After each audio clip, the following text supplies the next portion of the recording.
we talking about practice. Not a game. We talking about practice. Now, back to the After Practice podcast with Lake Lewis.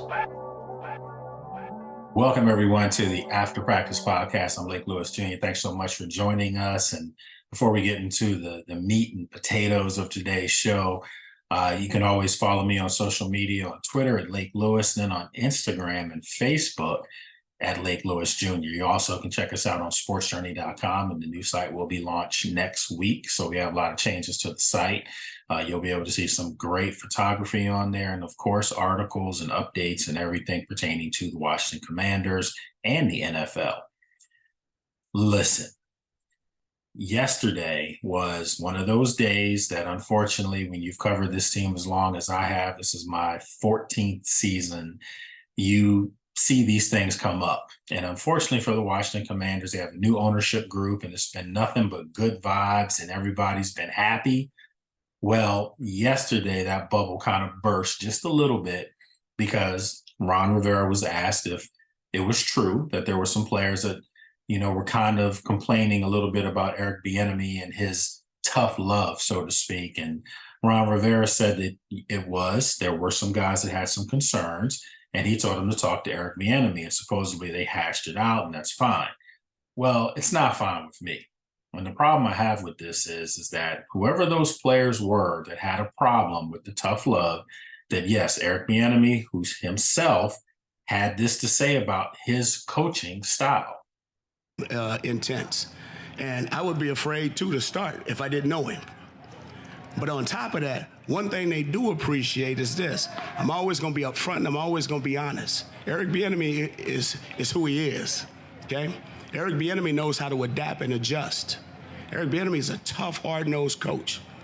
But also understand, I'm going to be their biggest and harshest critic, but I'm also their number one fan because I got their back, and I'm going to support them at all times. Okay. This is what you were expecting when you hired the man. You knew he was tough.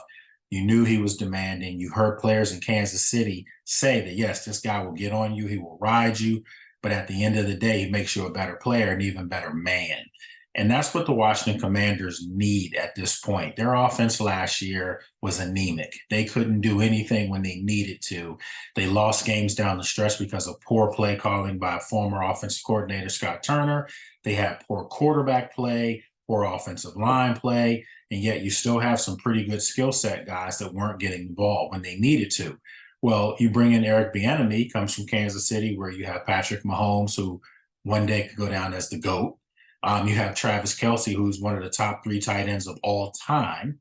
And you think about everything that they've done there, the 3 Super Bowl appearances in 5 years, you think about everything that's been accomplished there where Eric Bieniemy was in that room. He was in that offensive room helping Andy Reid orchestrate that offense and doing some great things. So he comes to Washington, and yes, you can hear his voice over anybody's out on that practice field. We've heard him, we've listened, and frankly, it's been a breath of fresh air for me to hear it. I have always said from my past, the coaches that rode me the most were the ones that you didn't like them, but they were riding you for a reason. And you know that saying, if your coach doesn't talk to you, then you got problems because they're not going to waste their breath on just anybody. So for Eric Bieniemy to be out there getting on guys, and I go back to one of the very first practices, he got on Terry McLaurin, he got on Jahan Dotson. And, literally for people who thinking, wow, he's getting on their star players, this was in OTAs, man. This was all the way back in OTAs. This wasn't in training camp. This was in OTAs. And then you had mini camp. He's still riding guys, and not just riding them to just be heard. They were making mistakes, and he's a perfectionist. He wants them to do things a certain way. So I didn't have a problem with that. What I have a problem with is professionals who, let's say what you want, man. I mean, you guys know I don't pull punches here.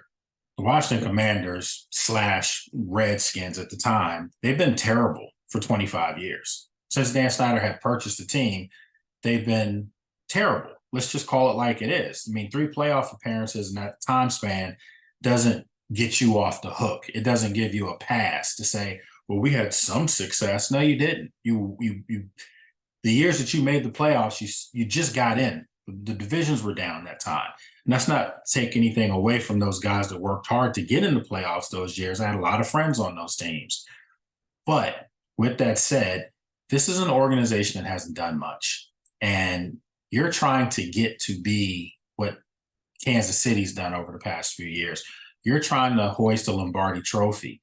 And for my money, I'm sure if you go back to Kansas City and ask any of those guys, and I've seen their tweets popping up in support of Eric Bieniemy, it's not that they're saying, oh, no, that's not true. He's not tough. He is tough. They're saying that, but they're saying he's made them better, and it's worth it in the end. When you're hoisting that trophy because you've accomplished your goal of winning a Super Bowl, a championship, you'll realize the hard work was all part of it.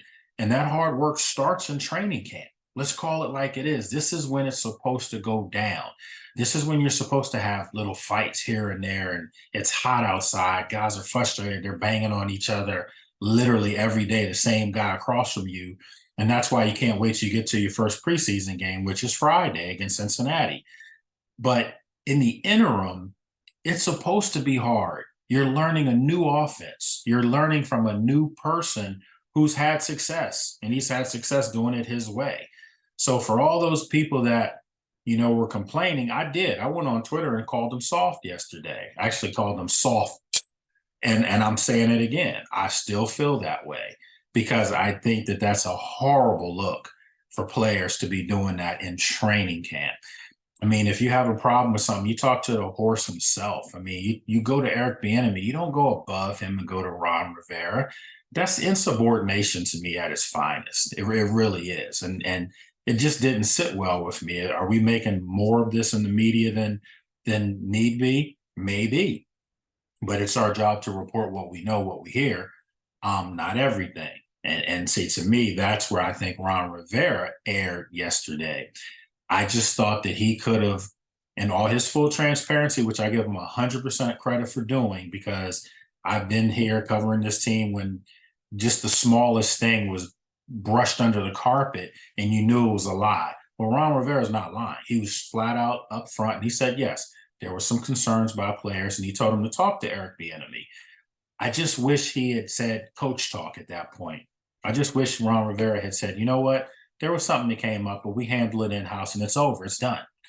There would have been no story, because the worst thing that's happened is this filtered out to the national media. And when it filters out to the national media, it's a whole new narrative now that's being written. And the feel-good story of new ownership, all the fans coming to practices and really feeling, rejuvenated, like they got their franchise back. That stuff's not going to be there if something bad happens. Let's just say you go to Cincinnati Friday, and it's a preseason game. We already understand that. And they stink it up. Then, you're going to hear the national media keep pushing. Are they just not responding to Eric Bieniemy? Is it a problem? And that's what you don't want. So Washington kind of brought this on themselves by being fully transparent.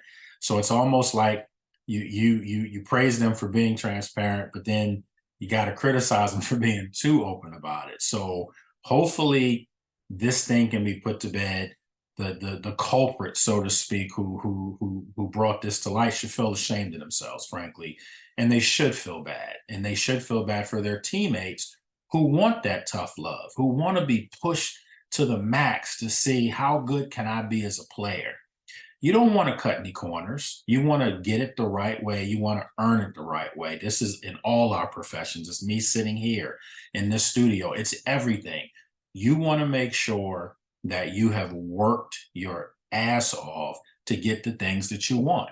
You don't want anybody to give you anything. You don't want anyone to say to you, well, I won't be so hard on you. No, I want people who have been successful to show me the way that they've been successful. And if it's being tough, then that's what I have to deal with. That's what got them where they are. There's a fine line, I get it. But this man isn't in people's faces pulling face masks. He's not cursing the player. He may curse and say, get off the field, but he's not necessarily just calling guys out. It's more or less the units. Get off the field. Unit 2 in. offensive line off. I mean, it's collectively and what he said. So again, I mean, what more does the man need to say? He's saying, I'm going to be your biggest supporter. We're here together. We're all, in the same boat. And if one person goes a different direction, the boat doesn't go the way it's supposed to go. It's not going in the direction it needs to go. So you can't have one person or two people not wanting to be part of the collective unit, the bigger picture. And you hear other coaches say that too. You can't be greater than the good of what they're trying to do. You have to be part of it. So hopefully the message for Washington and some of these players is the fans aren't having it anymore, because they all have been in full support of Eric Bieniemy. Even more so, people are saying I'd get on him even more now if I was Eric Bieniemy. So you have fans that are tired. They're tired of losing too. They're tired of spending their money, hard-on money, to see a flawed product on the field on Sundays. So now they feel like this guy's coming in to change the culture, to change how you get to work and do stuff. There's no more Club J. There's no more any of that. These guys are going to work, and they're going to work hard. One thing you will know is that the conditioning will be there for them to have a pretty fast start, and that's the goal of this. So with all the negativity out the way, let's move on to what happens on the field. And I wanted to talk about a couple players today that have caught my eye, players that, in my opinion, this isn't coming from my colleagues. This is from me, from what I've seen with my own eyes at training camp for these practices. And, there's been a couple players that, I think have some potential here. One player that I think is having the best camp, listen, if you're going to say who's having the best camp, like flat out, there isn't just one person, because, Montez Sweat, Chase Young, Deron Payne, John Allen, you kind of get where I'm going with that. The gist of that defensive line is wreaking havoc. They look great. All of them are having outstanding camps, okay? I mean, they've been just disruptive every day, just toying with the, first team offensive line. They don't have a prayer. So you just hope that isn't a reflection of how poor the offensive line is or how dominant the defensive line is. I think it's a little bit of combination of both. I think the defensive line's been very good, and I think the offensive line needs to improve. But guess what? They have every chance every day to improve, because they're going against one of the top units in football. So if you're the defensive line, you just don't want to get too full of yourself and think that this is going to be this easy every Sunday, which I don't think they will, because they're professionals and they've been in this system for several years.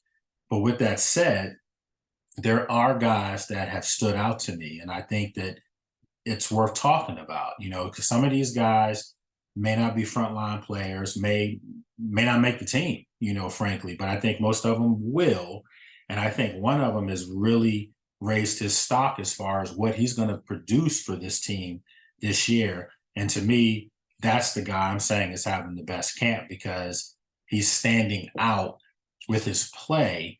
And it's something that we didn't see last year during his rookie campaign. And that's Dyami Brown. I think the receiver, second-year guy out of North Carolina, he was a teammate of Sam Howell. And Sam Howell and him had a great connection in college. Well, they seem like they've picked that up again here, in Washington, where, Dyami Brown in college was more of a go route guy. He was a guy that they were throwing deep routes to. Well, he still gets a couple now and then here, but for the most part, they're using him all over the field. So much so, not to start a controversy or anything like that, but I'm saying, and I knocked my mic down there, but I'm saying that I think that he's putting himself in position to maybe take some run from Curtis Samuels. That's where I'm thinking this is going right now. He's actually putting some heat on Curtis Samuels. He's playing that well.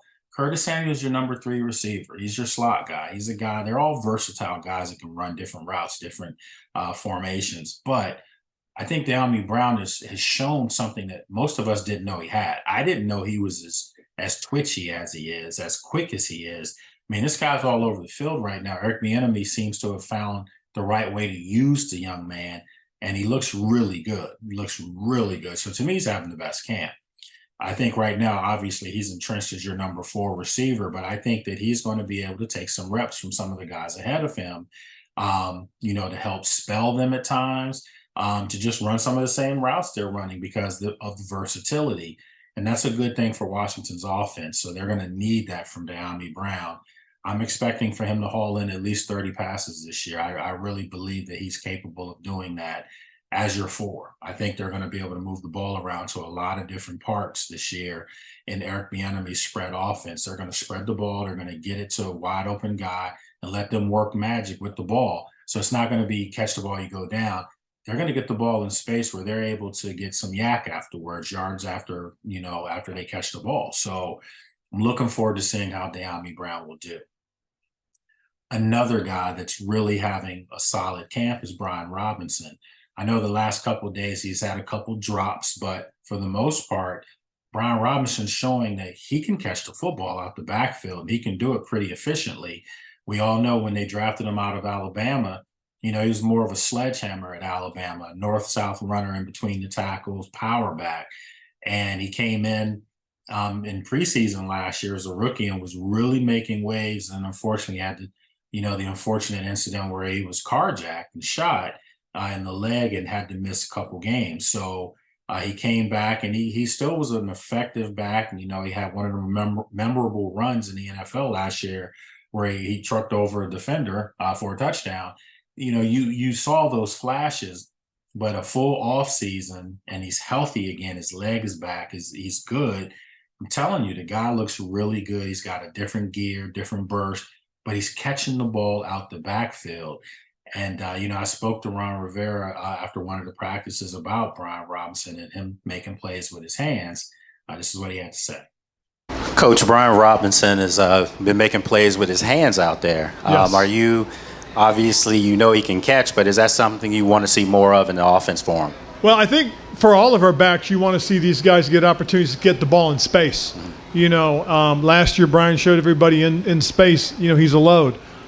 You watch what Antonio Gibson does when he's in space, and he's elusive. He's a little bit of a slasher in space because of he's got speed that people don't realize. I mean, this is a guy that ran a 4.3 coming out. So, these guys with the ball in their hands, they're good athletes. Give them a little bit of space, give them a little bit of room to build up some momentum, and they become a load to tackle. So it's all part of what we're trying to accomplish offensively. And talking with Eric is get the ball out quickly, get them in positions to make plays quickly, and we'll go from there. Yeah, so their running back room is going to be pretty solid. I think also Antonio Gibson's having a really good camp as well. But I think with him and Brian Robinson, and then they have the young kid from Kentucky that they drafted, Chris Rodriguez, he looks pretty good as well. So Washington's skill set positions are looking pretty strong. The tight end position, you've got some big guys, man, monsters. I think they're going to be the largest tight end room in the NFL. Their smallest guy is 6'5", and that's John Bates, and he's no small guy. So more like 6'6". And then you got 6'8", guys there, 6'7" guys. So former basketball players turn tight ends now, and that's the way the league is going. Eric Bieniemy had a lot of, good things happen for him with this tight end in Kansas City and Travis Kelce. So I think he sees some similarities, obviously not to that level because we're talking about one of the great tight ends of all time. But nevertheless, you have a collection of big tight ends that, can cause problems for linebackers who have to cover them because they're obviously not going to be that tall, so you can throw the ball up a little higher for them, be a little bit more efficient in your passing game with your tight ends and intermediate routes underneath the field. Another player that has really stood out to me in this camp is Benji St-Juste. I've always liked Benji St-Juste. I'm a Big Ten guy, so I support my Big Ten players. And, when he was in Minnesota, he was a really good player. And, when he was in college in Minnesota, not the Vikings. And you saw he was grabby, he had a lot of pass interference calls and things like that. I'm okay with that because that shows effort and that shows that you're all over your receiver. Sometimes you get away with it, sometimes you don't. You remember last year, Justin Jefferson in the Minnesota game, they were going at it all game, and then unfortunately they called a pass interference on him that really changed the tide in that football game that ultimately led to Washington losing. Had that pass interference not been called, Washington had a pick six and they would have gone up 13 points midway through the fourth quarter. We all know pass interference, play came back. The Vikings went on to score, got the ball back and scored again and won the game. So Benji St. Juste, though, is having a really good camp. He's attributing a lot of it to film study, just being prepared now in his second year or third year, excuse me. He knows what's expected of him. He knows, how to be a pro right now, and he's going about it. And I think he's really turning some heads. It was pretty much a lock that Kendall Fuller was going to start on one side and maybe Emmanuel Forbes, their first-round draft pick out of Mississippi State, would start on the other. Well, Benji St. Juste, I think, is starting to put some heat, in that conversation that perhaps he should be the starter opposite Emmanuel Forbes or maybe even Kendall Fuller. So good options for Washington. He's having an outstanding camp. Another player, mentioned his name several times, but haven't shown him direct love. But yes, Sam Howell's having a good camp. Does he make mistakes at times as a young quarterback? Sure he does, but they're not like detrimental mistakes. They're not pick six and they're not just ridiculously bad thrown balls. It's nothing like that. I mean, this guy's processing stuff at a super high clip. And it's so much so you just don't understand it. He's only had one NFL start, to his resume. Well, the decision-making and processing ability that he's showing, the propensity to do these things has just been phenomenal. And for me, I look at it like when you run a pro offense in college, which he did under Mac Brown, and ironically, he said to us too, that the principles that they ran in North Carolina, the concepts, the scheme of what their offense was, terminologies, it's the same thing Eric Bieniemy brought from Kansas City. So he said, listen, I know the playbook. I knew the playbook when I first saw it. He's comfortable with it. He's telling guys where to be on the field. Yes, a second-year player who has one start under his belt is telling guys where to be on the field. So he does know the playbook. And what that's done is it's allowed for him to just play football. It's allowed for him to be able to process things faster because now he's not guessing where's the play supposed to develop, where's my open read, where's my second guy that's covered.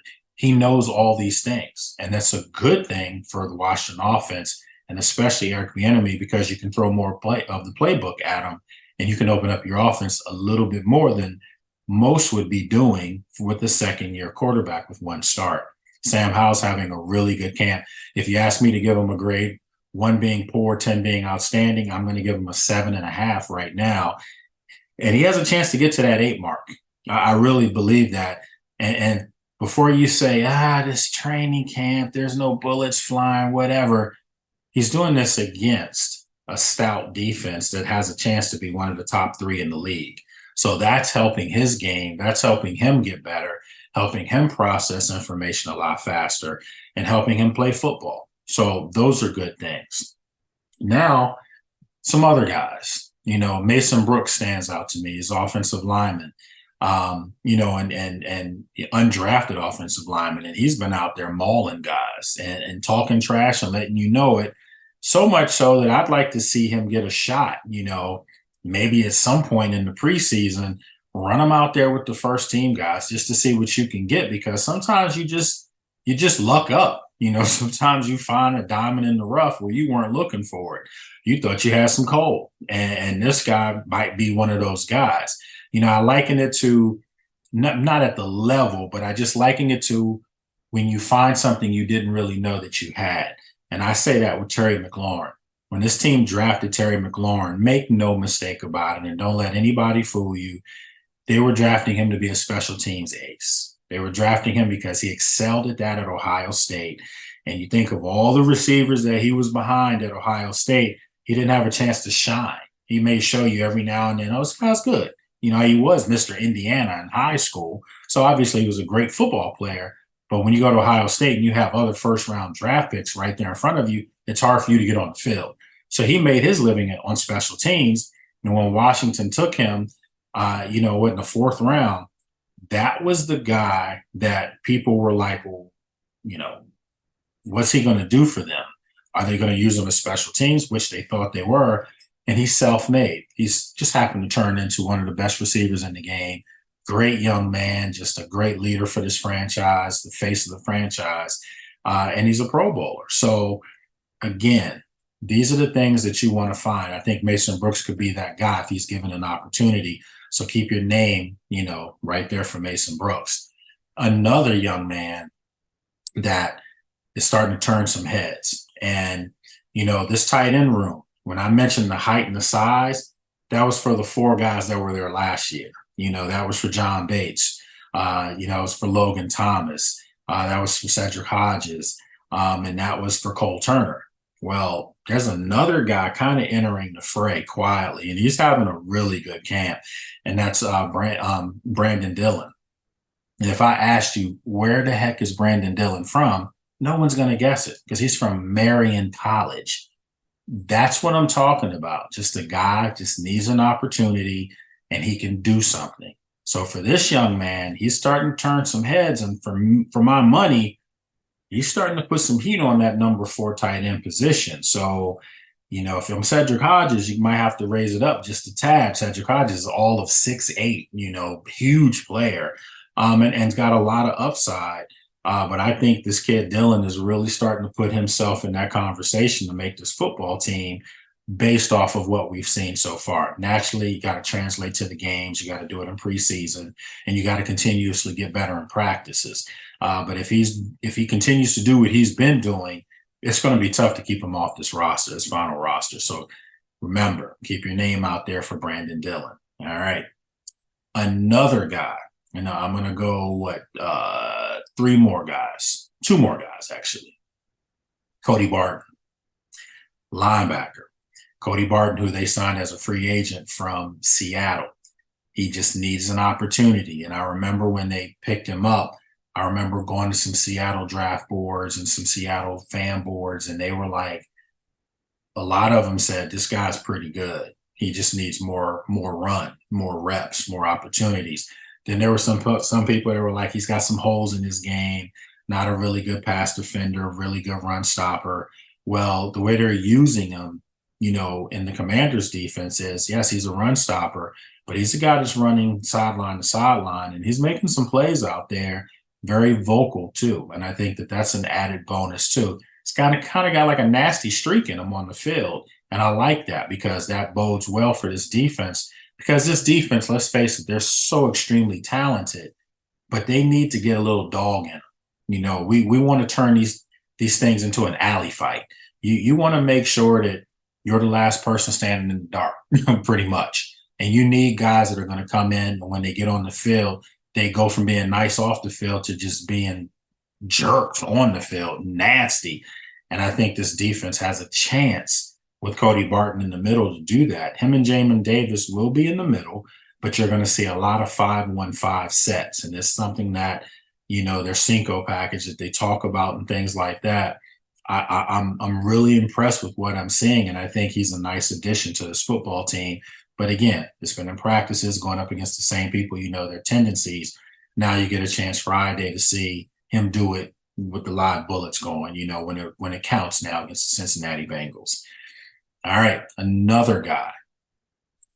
I'm kind of intrigued by this player. I've watched him several days of late. I've really been paying a lot of attention to him. I've seen him get admonished by his offensive line coach. I've seen him get beat badly. I mean, just bad, face in the dirt, against some of these great defensive linemen for Washington. But then I've also seen him battle. I've seen him hold his own at times. And he's a rah, loud, you feel the energy type of guy. And he just happens to be 6'7", 345 pounds. And I'm talking about Jarrett Jones-Smith. I think Jarrett Jones-Smith has a chance to be a contributing guy possibly on this line, kind of leaning towards practice squad. But I think because of the size, because of the determination and the fire that he's playing with, it's catching people's attention. Yeah, he's getting beat. Don't get me wrong. He's definitely a project. He's in his 5th year out of Pitt. And normally guys, go through that. They haven't stuck around with one team. There's holes in their game.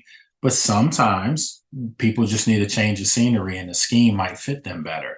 But I think that this guy's getting a lot of attention because of that size. I mean, it's just naturally a big man playing that tackle spot. And let's face it, this is a position that on this team where a lot of positions on the offensive line are up for grabs. But more importantly, I don't know if there's someone that's entrenched. I mean, maybe Nick Gates at center. I think he's played extremely well. He's going to be your opening day center, and that's that. They brought him in from the Giants as a free agent. But I think with Jared Jones-Smith, I think that size will help him get a look. And if he can have, a decent preseason, against other teams and hold his own, he might have a shot to make the roster. They may keep 10, 11, maybe 12 offensive linemen just because they're not going to keep that many linebackers. So maybe now you can keep an extra lineman or two. So those are the things that you have to think about as this thing starts to develop during preseason. And you look at the offensive line. I mean, it's been getting beat. I mean, it's been getting beat down. Again, you hope it gets better. The talk is who's going to be your guards on this team. And for my money, I think one of the guards is going to obviously be Sam Cosmi. They moved him inside. So he's one of your guards on the right side, your right guard. And then I think your left guard, for my money, is probably going to be Chris Paul. And no, I'm not talking about basketball Chris Paul, even though he is a guard too. But no, this is a football guard I'm talking about. I think Chris Paul, second-year player out of Tulsa, decent size, 6'4", 325. He holds his own at times. There's times he gets beat, but I think he's been the steadiest of the guards. And I think that's what's going to propel him to be the opposite guard. And that's the second time I have knocked over my swivel on my microphone. So, all right, let's back up here, folks. Yeah, lots of stuff we're talking about. I think Chris Paul literally will be your other guard. So I think the offensive line is going to look like this. I think you're going to have Andrew Wiley as your right tackle. Okay. I think you're going to have, as we just mentioned a second ago, Sam Cosmi as your right guard. Your center is going to be Nick Gates. Your left guard is going to be Chris Paul. And then your left tackle is going to be Charles Leno. Okay. And, Charles Leno Jr., I mean, he's played well at times. He's had some moments and then he's had some laps, and he's had an up and down training camp. He struggled sometimes too with these guys coming around the edge named Chase Young and Montez Sweat. But that's to be expected. That's to be expected with those guys who are just freaks of nature, wreaking havoc and playing for some money this year. They're playing for contracts, so they're going to be extra spicy with it. And I think that bodes well for Washington and their defense. So, folks, a lot of stuff. If you ask me off the top of my head, bounce off some names of players who are having good camps. Jeremy Reeves having a great camp, showing that he's more than just a special teams, Pro Bowler, which he was. He's a guy that's he'll put his head on you. He'll put the hat on you if you come up in there. So I think Jeremy Reeves is a guy that's putting himself in position to get some run, on the field outside of special teams. Emmanuel Forbes, the rookie, he's showing a lot of promise. If he gets beat, he comes back and he won't get beat with the same thing again. His makeup speed is remarkable. He's a really fast, dynamic player, and he's smart. You can tell he's a technique guy. He's intelligent. He just needs time to just learn the pro game and have it slow down so he can play up to his full capabilities. But I think he's going to be a decent player for them this year as a rookie. He's going to be a guy that gets his hands on some footballs this year, and that's what they need. They need to be able to create and force some turnovers. Derek Forrest having a really good camp. A lot of these guys on the defense have really shown and shown out. They've been as advertised, and the defense should be the staple and hallmark for this team. If they're going to be successful, they're going to need them to be. But I think that they've been playing well. Jahan Dotson, continues to make plays down the field. Cole Turner, tight end, has made some plays. Obviously all of this is a work in progress and there's still way more room for improvement.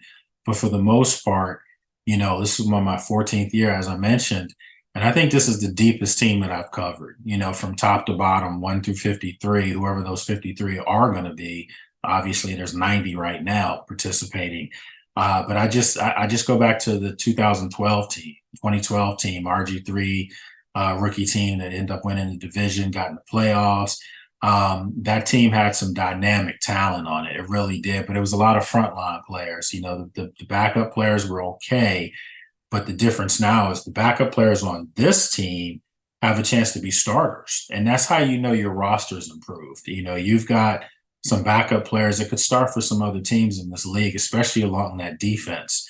So that's a good thing. And that's something that's going to have to take this team pretty far. So look, my friends, we started it with the negativity, but we got through it with some positivity as always. And definitely appreciate you guys checking me out here on After Practice. And as always, you can subscribe to the podcast and listen to the audio form of this on pretty much every major carrier: Apple, Spotify, iHeartRadio, and then of course, we're Spreaker, Deeker, you name it, it's on there. And then obviously, if you're watching this right now, you're on YouTube or you're on sportsjourney.com watching this. So we definitely appreciate that as well. Many more shows coming up, a lot more about camp, a lot more about preseason. We'll have some other guests coming up. Just wanted to give you guys a quick digestion of what I've seen over the last 2 weeks with training camp, and positive stuff for the Washington Commanders. I think they're a team on the up, and if they get some solid play at the quarterback position and that offensive line, and Eric Bieniemy does what we think he's going to do and work some magic on this offense as far as a scheme and play calling, creativity, I think they definitely have a chance to make the playoffs, and they should make the playoffs. And it should be 4 teams from the NFC East this year, in my opinion, making the playoffs. Should have been 4 last year, but Washington wet the bed down the stretch. Hopefully they don't do this year, and I don't think they will. So as always, my friends, appreciate you checking me out. Have a good one. Be safe.